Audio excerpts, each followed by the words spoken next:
Hi, I'm Dan Q, and you're listening to a podcast that nobody asked for, exclusively about things that only I find interesting. Today, I'll be talking about the elegance and beauty of the ASCII table. As usual, there's a blog post accompanying this episode. Today, you'll find it at danq.link/ASCII.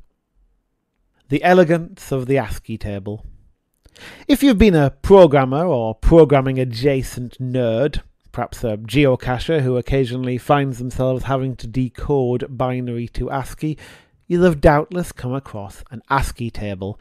An ASCII table is useful, but did you know it's also beautiful and elegant?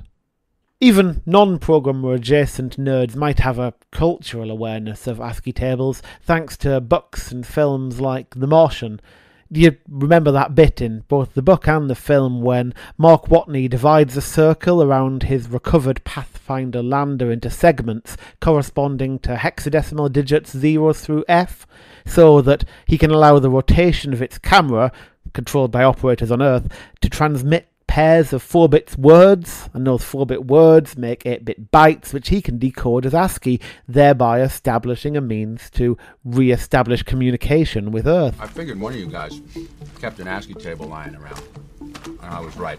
Ladies and gentlemen, I give you super nerd Beth Johansson, who also had copies of Zork 2 and Leather Goddesses of Phobos on her personal laptop. ASCII is very much still around. Even if you're transmitting modern Unicode, then the most popular encoding format, UTF-8, is specifically designed to be backwards compatible with ASCII. If you were reading the blog post version of this, it would be transmitted as Unicode, but if you tried to decode it as ASCII, you'd still get the gist of it. Let's look at the history. ASCII was initially standardized as X3.4-1963. Gosh, that just rolls off the tongue, doesn't it? This standard assigned meanings to 100 of the potential 128 code points that are presented by a 7-bit binary representation. That is, it encoded characters for the binary values 0000000 through 1111111. If you're thinking 7-bit, that's not right. That's because you've usually seen 8-bit representations. 8 bits is a really convenient number in computing because it's a power of 2, but even early 8-bit systems would be far more likely to use their 8th bit as a parity check, saving the remaining 7 bits for an encoding like ASCII. If you look at X3.4-1963, you'll see that it's a bit different from a modern ASCII table. For a start, it entirely misses the lowercase alphabet, and there's a few other quirks that ASCII fans like me might spot, like the up and left arrows or the ACK and escape control codes. But in any case, if you've got a screen close to hand and you can look up an ASCII table, that might help with the next part of this podcast. If not, that's fine. Just bear in mind that I'm going to be speaking binary for some of it. You'll work it out. The ASCII table I'm looking at right now is divided into 4 columns of 32 items each. That's a common way to lay out an ASCII table, though not the only way, but laying it out that way does help us to see some of the patterns that make the ASCII table beautiful. On my table, the first column, that is, the first 32 characters, are things that you as a human don't get to see. They're commands sent between machines to provide additional instructions. They're called control codes. You might be familiar with carriage return, 0D, and line feed, 10, which mean go back to the beginning of this line and advance to the next line, respectively. You may also know that we often see those two together as a pair. They have distinct meanings if you are printing with a teletype printer, but more than that, sending 2 characters buys the printer time to move the head slowly to the left back to the beginning of the page, which is important. You don't want to be printing the next character halfway through retreating to the left-hand side of the paper. Some teletype printers were so slow they needed to be sent a few null bytes as well, so you would send to them carriage return, line feed, null, null, null, null, to buy them time to get reset before you started typing the next line. Back then, printers didn't have a buffer of memory to store the characters that they were going to print in the future, so you had to send them one character at a time. When mini-computers began to appear, like those produced by DEC, they wanted to remain backwards compatible with the existing teletypes, so you could connect the computer to either a modern screen or to an old-fashioned teletype and have it work, and so they used carriage return and line feed to mean go to the next line on the screen. When the next generation of computers came along, they wanted to be backwards compatible with those that already existed, so they too started using the combination of carriage return and line feed to mean go to the next line, and so by installments we end up where we are today, where many computers, including virtually all Windows systems virtually all of the time, and a lot of the internet, sends 2 characters for one operation: go to the next line. This chain of backwards compatibility that ceased to be relevant decades ago remains with us forever as part of our digital heritage. Anyway, we were talking about control codes. Most of the others you don't see widespread use of anymore. They were designed for very different kinds of computer systems than we routinely use today, but they're still there in ASCII. 32, the number of control codes in that first column, is a power of 2, which means that you'd rightly expect these control codes to mathematically all share a particular pattern in their binary representation with one another and distinct from the rest of the table, and they do. All of the control codes follow the pattern 00 something something something something something. That is, they all begin with 2 zeros. So when you're reading 7-bit ASCII, if it starts with 00, it's a non-printing character. Otherwise, it's a printing character.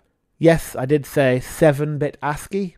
If what you're reading seems to have 8 bits in a byte, and the first bit is always 0, just drop that first bit. Remember what I said, ASCII's a 7-bit code.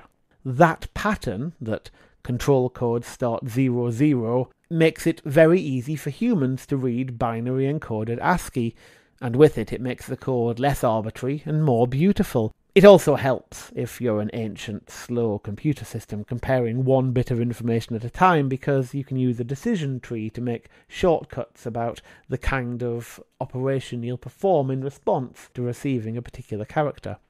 There is one exception to the control codes.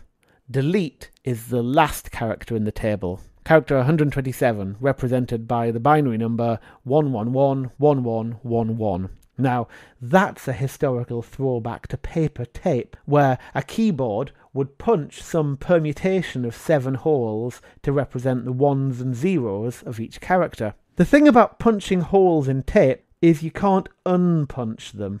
So the only way to mark a character as invalid on punched tape, or indeed some kinds of cards, was to rewind the tape and punch out all of the holes in that position, i.e. all 1s. That's why del in the ASCII table is position 127, because 127 is 1111111, as in all of the holes punched out.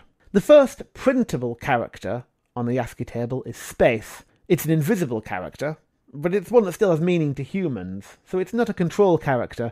That sounds like an obvious thing to say today, but it was actually the source of some semantic argument when the ASCII standard was first being discussed. Putting space numerically before any other printed character was a very carefully considered and deliberate choice. The reason?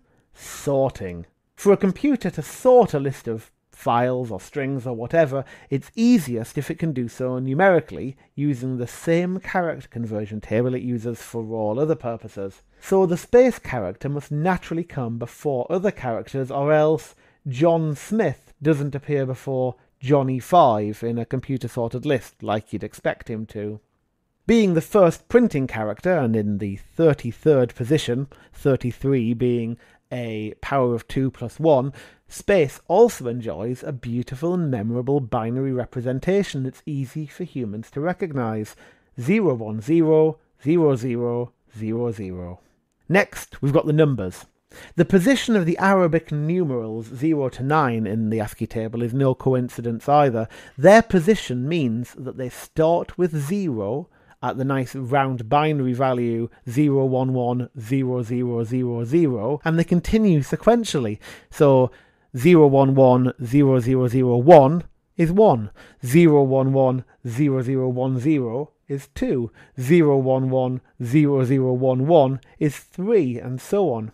The last 4 digits of the binary are a representation of the value of the decimal digit depicted, and the last digit of the hexadecimal representation is the decimal digit as well. That's just brilliant. By the way, if you're reading the post or listening to this podcast to teach yourself to read binary formatted ASCII in your head, here's the rule to take away from this bit. If it begins 011, treat the remainder as a binary representation of an actual digit. You'll probably be right. And if the number you get is above 9, it just means it was some kind of punctuation or something. Now, subtract 0010000 from each of the numbers, and you get the shifted numbers. The first one's occupied just by a space character already, which is a shame, but for the rest of them, the characters are what you get if you press the shift key and that number on your keyboard at the same time. Hang on. No, it's not. Yeah, I've got a 105 key ISO UK QWERTY keyboard in front of me, and only 1, 2, 3, 4 of the 9 digits 1 to 9 have their shifted variants properly represented in ASCII, and that is, I'm afraid, because ASCII wasn't based on modern computer keyboards. It was based on the shifted positions of a Remington No. 2 mechanical typewriter. I guess the shifted layout of that was the closest compromise they could find as a standard at the time. But hey, you've just got to learn something about typewriters today. Is that a consolation?